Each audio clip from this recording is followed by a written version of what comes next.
ଘର ଆଉ କଣ ଥାଏ? ଜହ୍ନ ମାମୁଁ ଥାଏ। ଆଉ କଣ ଥାଏ? ରୁଟି ଖାଇଛ ନା ସବୁ? ରୁଟି ବି ଗୋଲ ଥାଏ। ଦେଖିଛ? ଖାଇଛ? କେମିତି ଥାଏ? ଗୋଲ ଥାଏ। ଆଉ କଣ ଥାଏ ଗୋଲ?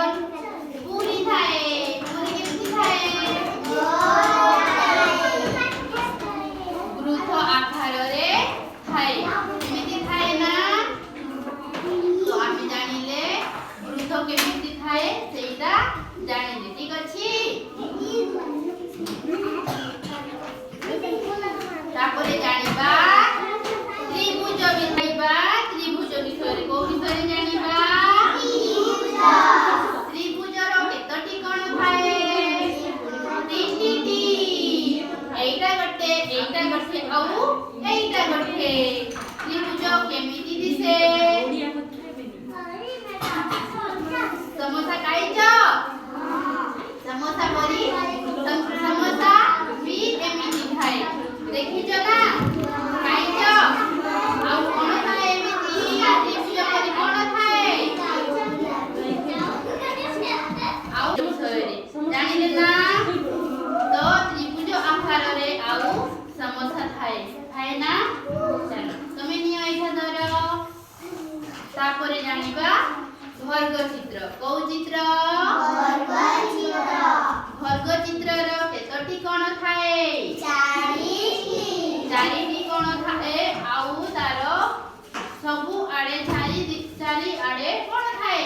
ସମାନ ଆକାରରେ ଥାଏ। ସେଇଟା କଣ କୁହନ୍ତି? ବର୍ଗ ଚିତ୍ର। ବର୍ଗ ଚିତ୍ର ପରି ଆଉ କଣ ଥାଏ? କଣ ଥାଏ? ସେଇଠି ଦେଖୁଛ ନା ଘଣ୍ଟା? ସେଇଠି ସେ ଘଣ୍ଟା ବି ଏଇଭଳି ଅଛି ନା ବର୍ଗ ଚିତ୍ର ଭଳି? ତ ଏମିତି ଏଇ ବର୍ଗ ଚିତ୍ର ଭଳି ହିଁ ସେ ଘଣ୍ଟା ବି ଅଛି। ଜାଣିପାରିଲ? ମାରନ୍ତି କ୍ରେମ୍ ବୋର୍ଡ ବୋଲି କୁହନ୍ତି। ସେଇଟା ଥାଏ ଏମିତି ଥାଏ ନା? ଚାଲ ଏଇଟା ତମେ ନିଅ।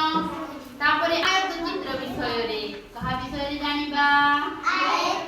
ଆୟତ ଚିତ୍ର ଜାଣିବା। ଠିକ ଅଛି?